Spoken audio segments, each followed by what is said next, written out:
وجعلنا نومكم سباتا وجعلنا الليل لباسا وجعلنا النهار معاشا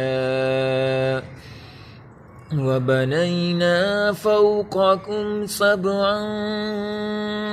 شدادا وجعلنا سراجا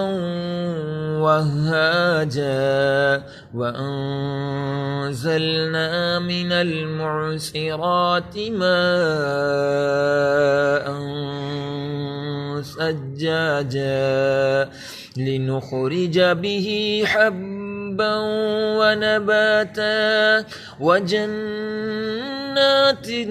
ألفافا إن يوم الفصل كان ميقاتا